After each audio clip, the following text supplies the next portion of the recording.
a mensagem, João capítulo 14 ou 14, as duas formas são válidas. João capítulo 14, versículo 4, versículos 4, 5 e 6. João capítulo 14, versículos 4, 5 e 6. Mesmo vós sabeis para onde vou e conheceis o caminho. Disse-lhe Tomé: Senhor, nós não sabemos para onde vais e como podemos saber o caminho? Às vezes a pessoa está andando com Jesus, eles estavam andando com Jesus, Jesus está dizendo para eles aqui, 4, o que ele disse? Mesmo vós sabeis para onde vou e conheceis o caminho. O Tomé disse: não, nós não conhecemos. E qual é a sua opinião também? Você sabe onde vai passar a eternidade?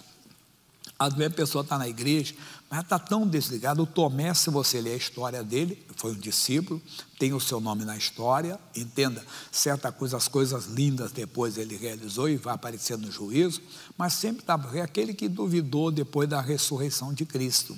Mas ele está dizendo, nós não sabemos. E às vezes a pessoa está na igreja e ela não sabe para onde ela vai.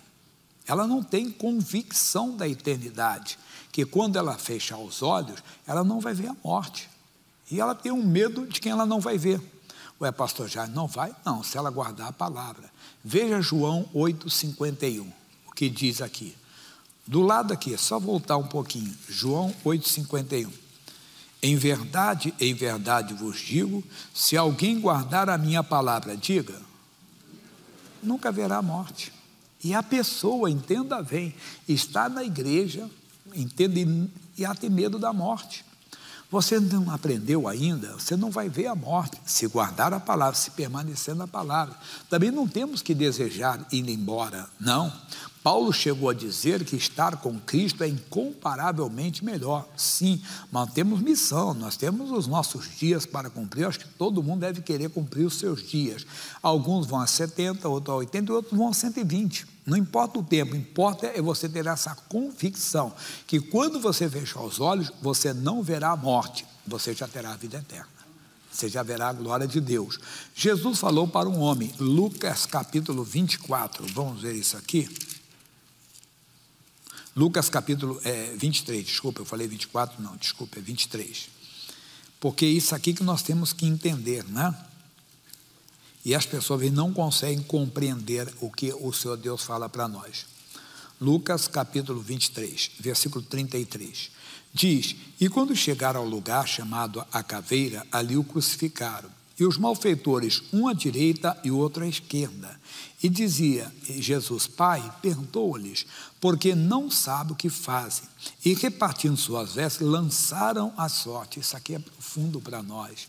Nós que estamos sendo também crucificados, às vezes, açoitados, xingados, nós não podemos rebater, irmão, que é uma tática do diabo de tentar nos impedir de ver a glória de Deus.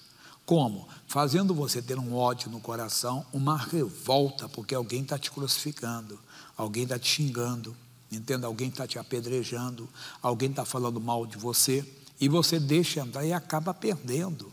Não, quem perseverar até o fim será salvo. Jesus na cruz é uma tentação, você vê as pessoas debochando de você, escarnecendo de você, crucificando você, e olha o que é a reação dele, Pai, perdoa porque eles não sabem o que fazem. E repartindo suas vestes, lançaram sorte. E o povo olhando, e também os príncipes zombavam dele, dizendo, aos outros salvou, salva-te a ti mesmo. E se este é o Cristo, é o escolhido de Deus, e também os soldados escarneciam dele, chegando-se a ele, apresentando-lhe vinagre, e dizendo, se tu és o rei dos judeus, salva-te a ti mesmo. E também por cima dele estava um título escrito em letras gregas, romanas e hebraicas, para todo mundo ver, este é o rei dos judeus, que era um deboche dele, mas mal sabendo ele, que eles estavam falando do rei dos reis. Agora vem a nossa mensagem. E um dos malfeitores, que estavam pendurados, blasfemava dele, dizendo, se tu és o Cristo, salva-te a ti mesmo e a nós. Respondendo, porém, o outro, repreendia-o, dizendo, tu nem ainda temes a Deus, estando na mesma condenação, e nós, na verdade, com justiça, porque recebemos o que nos feitos mereciam, mas este nenhum mal fez. E disse a Jesus: Senhor, lembra-te de mim quando entrares no teu reino. Reconheceu Jesus como rei eterno. Olha que coisa, um ladrão. Algumas traduções trazem homicida, outras trazem malfeitor, bem, um condenado, um criminoso, mas que reconheceu Jesus na hora da morte. Eu tenho falado para a igreja que nós teremos muitas surpresas na eternidade. Pessoa que você acha que nunca iria para o céu e está no céu. Por quê? Porque na hora aceitou, reconheceu. Por isso que pregue em todo tempo e fora de tempo, mesmo que a pessoa esteja te xingando, falando mal de você, a palavra fica. Você vai orando e vai regando aquela mensagem com oração. Deus, que o Senhor fale ao coração dele. Eu já falei de Deus, Deus vai me dar sabedoria. Mas vamos aqui a palavra agora. E diz assim: e disse-lhe Jesus: em verdade te digo que hoje estarás comigo no paraíso. E onde você vai estar quando fechar os olhos? No paraíso, irmão. Não tenha medo de nada. Repito, não tem que pedir a morte, desejar a morte, não. Mas não tenha. Nós sabemos o caminho. Vamos voltar em João? Tomé disse: nós não sabemos. Jesus disse: vocês conhecem o caminho? Não, nós não conhecemos o caminho. E disse-lhe Jesus, versículo 6: eu sou o artigo definido. Eu sou o caminho, a verdade e a vida. Ninguém vem ao Pai senão por mim. No livro de Provérbios, no capítulo 14, no versículo 12, isso aqui muitos já conhecem conosco. Diz assim, Provérbios 14, 12. Diz assim: há caminho que ao homem parece direito, mas o fim dele são os caminhos. Tudo no singular e termina no plural. Há caminho que ao homem parece direito, mas o fim, ainda no singular, são, plural, os caminhos da mão. Não tem. Caminho parece direito, bonitinho, em tudo, mas não é. Não tem. Jesus, eu sou o caminho. Eu fico olhando, por exemplo, quando os homens, você lê os grandes pensadores da história, os filósofos e tudo, eles buscavam a verdade. Jesus disse: eu sou a verdade. Eles não querem. A religião, o que é a religião? É o homem tentando alcançar Deus. O que é o evangelho? É Deus alcançando o homem na pessoa de Jesus Cristo, que é a verdade, e as pessoas não querem. Então há caminho que parece, quantos vão entrando, nossos familiares, são boas pessoas, são pessoas bondosas, caridosas, religiosas, mas que não vão encontrar a eternidade.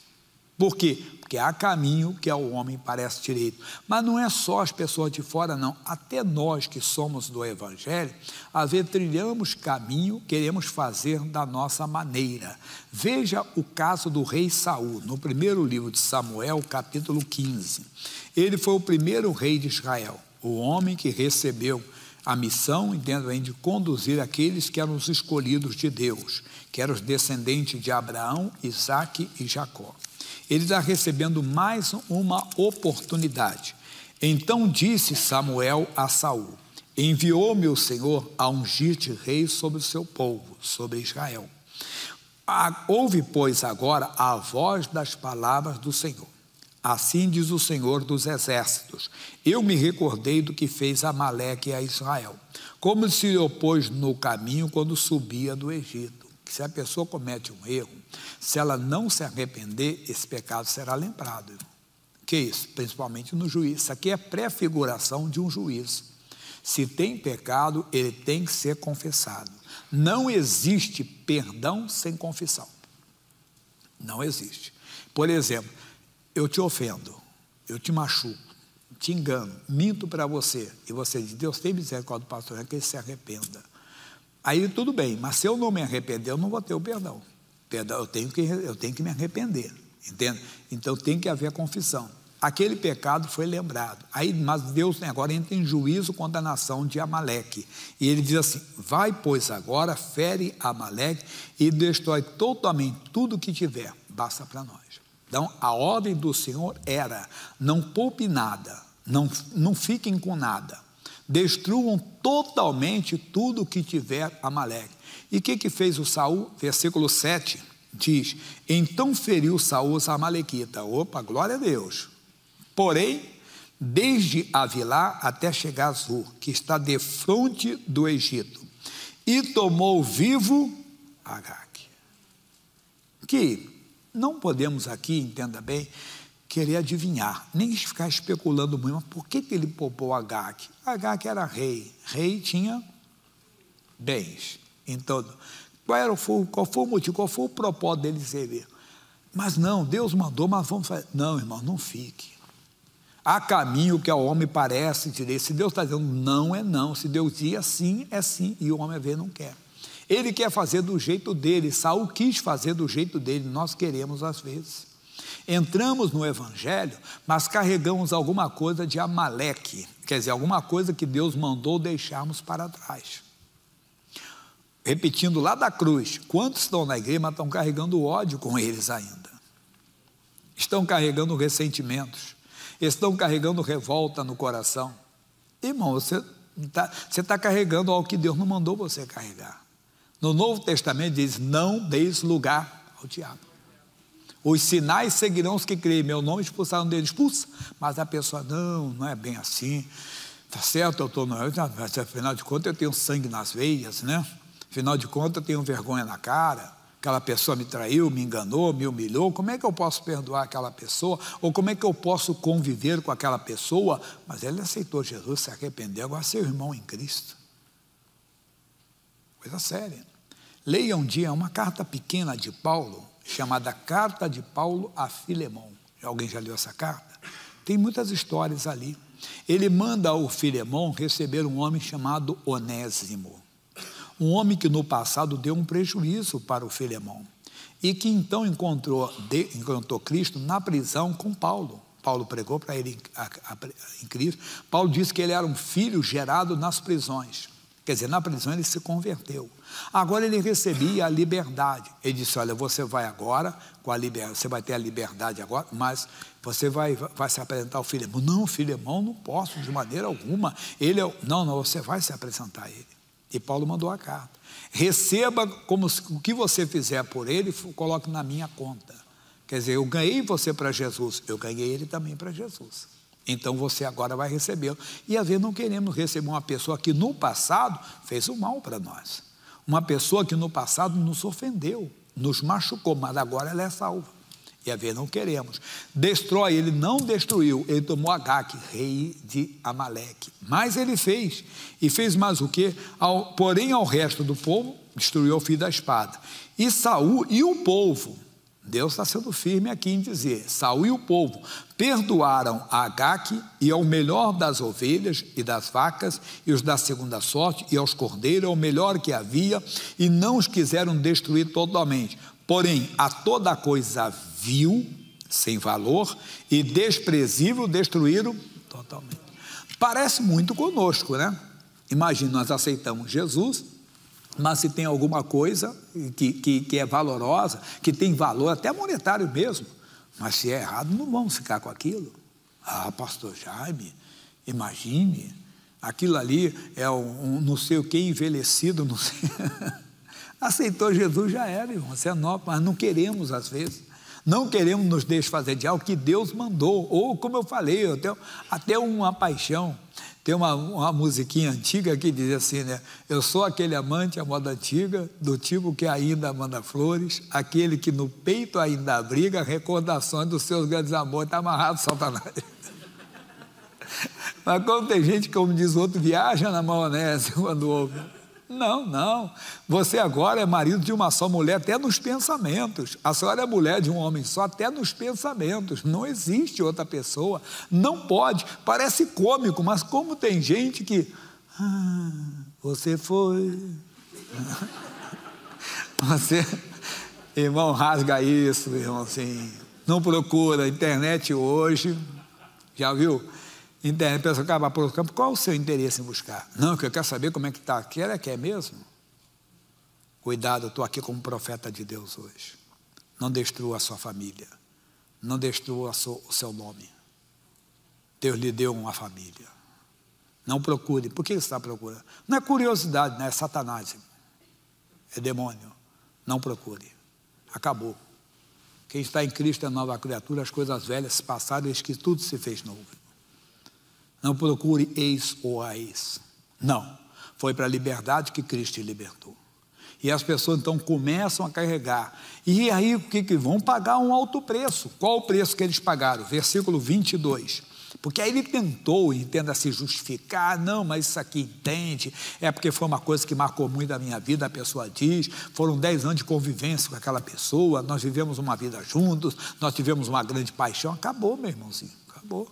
Você é nova, você tem um marido, minha irmã, você tem um esposo, falando isso. Não, porque aquilo ali acabou, aquilo ali é errado, não se ganha dinheiro daquela maneira. Mas ali eu ganhava muito dinheiro, mas te ganhava a perdição eterna também. E verdade. E até mesmo as práticas religiosas que as pessoas entram, não, agora é o evangelho, você não tem que usar aquelas práticas religiosas. Não tem lá a benzedeira, a vovó ela me ensinou cada benzimento, acabou, meu irmão, agora é com Jesus. Agora é em nome de Cristo. 22 diz, porém Samuel disse a Saul, tem porventura o Senhor tanto prazer em holocaustos e sacrifícios, como que se obedeça a palavra do Senhor? Eis que obedecer é melhor do que o sacrificar, e o atender é melhor do que a gordura de carneiros. Esse é o caminho, irmão, o caminho da obediência. Não busque o outro. Deus não quer nada, quer isso aqui só. Não procure. Não, porque eu vou ganhar muito dinheiro, vou dar muita oferta para a igreja, mas vai perder a salvação. Deus não quer esse dinheiro. Deus não quer, não quer. Pode ter certeza, Deus não quer isso. Porque a rebelião é como o pecado de feitiçaria, e o porfiar como iniquidade e idolatria. Agora, hein? Vale para todos. Porquanto tu rejeitaste a palavra do Senhor, Ele também te rejeitou. Se Ele diz, eu honro aos que me honram, entendeu? Eu vou rejeitar os que me rejeitam. Não rejeite, você sabe o caminho, não saia dele. Lembra do Josué? Não saia nem para a direita, nem para a esquerda. Josué, fale, pense e haja de acordo com a palavra. Essa é a mensagem inicial para você. Ele está dizendo, eu sou o caminho. Há caminho que parece de parece. Não tem nada de errado. Não. Você vai simplesmente, eu vou andar na palavra, eu vou obedecer, andar nesse caminho, que aí você vai ver que o caminho é santo, não dá para falar tudo, nele o imundo não passa, isso estudamos semana passada, mas repito para você, se você quer andar nesse caminho, o caminho é santo, não adianta vir com o imundice que ele não vai te aceitar, você não vai andar, você pode estar na igreja. Uma pessoa perguntou no culto anterior, que o missionário fez a parte, no final eu que respondi as perguntas. Ele disse, quem não vai para a igreja vai para o inferno, isso até quem vem na igreja. Como assim? Está na igreja, mas não está no caminho. Não adianta. Está na igreja, está no púlpito da igreja, pregando o evangelho, mas não vive o evangelho. Eu vou ser salvo não é porque eu prego o evangelho, é porque eu creio no evangelho. Não é porque eu prego o evangelho que eu vou ser salvo. O que adianta eu pregar e não viver? Não tenho salvação, irmão. Eu tenho que lutar para viver o que prego. Não, entenda, pregar o que vivo, mas luto para viver o que prego. Segura essa palavra. Deus chamou você para ser uma bênção.